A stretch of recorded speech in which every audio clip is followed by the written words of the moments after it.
Some people may notice that people like Sam Walton, who started Walmart, and Warren Buffett, of course, who runs Berkshire Hathaway to this day, are worth billions and billions of dollars. They're some of the richest people that have walked the earth in recent years, and they don't look very rich. They look like average normal people. I mean, Sam Walton drove his pickup truck to work even in his last days. And these people don't look like they're worth billions of dollars, but they really are. Whereas we look at people like these celebrities and athletes that throw these lavish parties and live high on the hog, and you find out years later that they're actually bankrupt. So we want to learn how to live frugally and how to be more like the Warren Buffetts and the Sam Waltons of the world. A book that I read when I was just a teenager and going into my 20s and learning how to earn was a book called The Richest Man in Babylon. It follows the story of a man who went to see the richest man in Babylon, who taught him a few things about how to amass wealth. And so in this video we're going to be covering this, and of course be sure to stay to the end because we're going to save the best for last here. But let's get right into the 7 cures for a lean purse from chapter 3 of A Richest Man from Babylon. So in chapter 3 we go through these 7 cures for a lean purse.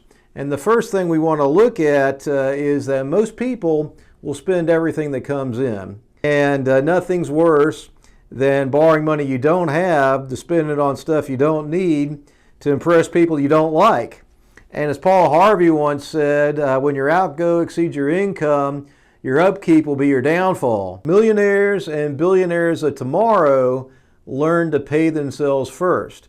What you need to do is put some aside before it even hits your bank account.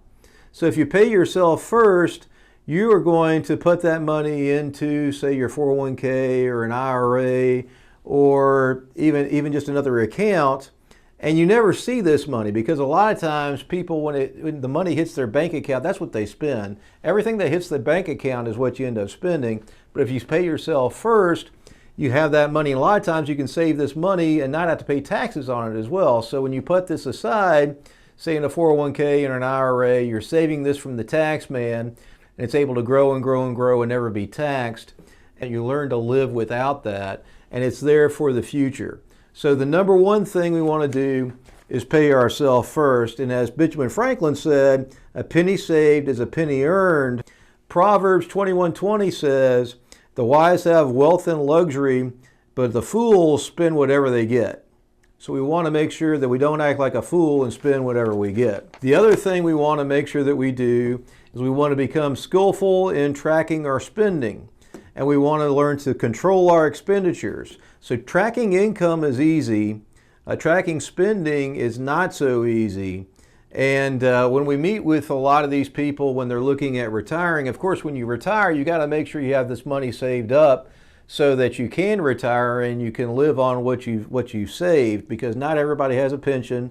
Not everybody can just rely on Social Security. You've got to learn to live on what you've saved. And pre-retirees tend to underestimate what they are spending. And a lot of times we're talking to people and we talk to them about being able to have a little bit more fun and spend a little bit more than what they've grown accustomed to. We like those conversations, but sometimes you got to talk with people about we got to reduce what we're spending or learn to retire later, and that's not so fun. We like to be able to say to people, hey, you can afford to retire a little earlier, enjoy ourselves a little bit more, and we want to make the most of our healthy years when we're retired before we start to not be so healthy. So we want to be able to retire a little bit early and enjoy those healthy years. We want to get a good feel for what we're spending first, and a lot of times people just look at their spending as in terms of their budget and maybe what they're paying on the house and the mortgage and stuff like that, but they don't track those things that just pop up. So a good thing to do is to track all the things that pop up throughout the year, because a lot of times people don't assess, hey, I had to spend this much on a new roof, I had to get a new air conditioning unit, I had to get new tires for the cars, we took these trips these past year. You don't want to stop taking those trips that you enjoy. You don't want to stop doing what you enjoy when you retire. So you want to make sure you get a good grip on that spending before you retire, and don't cut yourself short when you are retired, and learn to enjoy things now and in the future. So the third cure for a lean purse from the richest man of Babylon was to make your gold multiply. And so we want to talk about good assets versus bad assets. A lot of times people will buy a car and think of it as an asset, but when you drive a car off the lot, it's losing its value the moment you drive it off the lot. So that's an asset that depreciates. So we want to be thinking about assets that appreciate versus depreciate. We want to think about assets that will grow in value. We want to think about assets that don't require a whole lot of upkeep. Even a house requires a little bit of upkeep, and so that could be an asset that's worth having. So some of the things that are more frivolous that we think about, maybe going to buy a boat. Now, a boat doesn't only depreciate, it's something that you use very little, and a lot of times with these boats, you spend a whole lot of money just on the upkeep. And so the acronym for boat, many people say, is bring on another 1,000. And so a lot of people will buy boats, and the time that when they first buy it and the time when they sell it are the happiest times in owning a boat.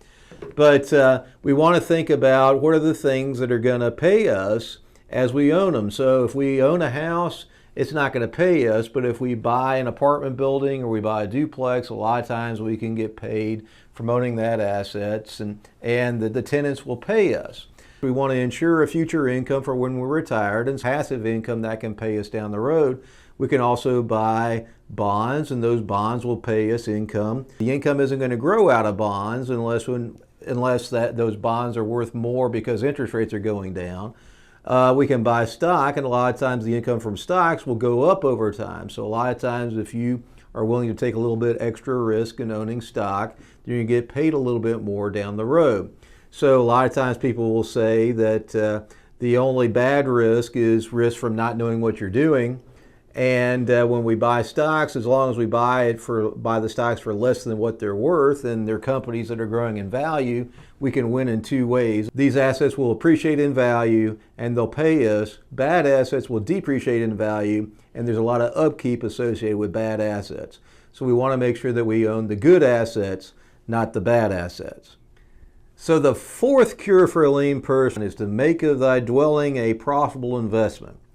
And when we think back at this, sometimes these days it's a little bit harder to make your dwelling a profitable investment because interest rates are so high and the housing market has gotten a little bit above itself. And so a lot of people these days, when they're trying to buy a house, it's costing them a lot more to buy a house. When we think back just a few years ago, we could buy a house and only have to pay 2.5–3% in interest, and the housing prices weren't near as high. And so what we want to look at is, when is it going to be a good time to buy a house? Maybe some people may want to wait until interest rates come down and maybe prices come down to buy a house. Some people say that it costs them a lot less to rent now, and there's a lot of people out there that say right now that renting is easier than buying a house, and maybe it is. Maybe you can rent for a whole lot less than the cost of that mortgage. But eventually the mortgage costs are going to come down, and you can be able to pay on a mortgage less than the cost of renting and actually own it. And so when that happens, you want to own a house. You want to be more like Warren Buffett, of course, because he's been able to save a lot and build a lot of wealth over time. And a lot of the reasons he's been able to do this is because he's frugal. But Buffett still lives in the same house that he bought in 1958. He paid about $31,500 for that house, which is about the equivalent of $350,000 today. And it's a 5-bedroom, 6,500 square foot house. And he's worth hundreds of billions of dollars, but he's lived there for over 65 years. And so I guess he bought it when he was in his 30s, late 20s, early 30s. And that house is now worth about $1.5 million, which is not much compared to the billions and billions, hundreds of billions that he's worth as a whole. But he says that his house is the third best investment he ever made. So it's not the best investment he ever made. Of course, buying businesses will pay you a lot more than owning a home will, but owning a home is a whole lot better than renting. So make of your home a profitable investment. The value of the home will go up. You'll actually get a little bit of leverage there because you're borrowing a little bit to own it. But if the payment is less than a rent payment, then it's a lot better to own the home. Just make sure your upkeep isn't too high, because if the upkeep is super high, then they can eat you alive. So make sure that your upkeep and the payment on the mortgage, it could be a little bit more than the rent payment, but if it is, you own that home, you're going to build equity, and it'll work out for you in the long run. Since you love these videos so much, please feel free to like them. And we've got another video here for you, a little bit like this one that you might like. And please feel free to share with your friends. And as always, stay thirsty for knowledge, and we'll catch you a little later.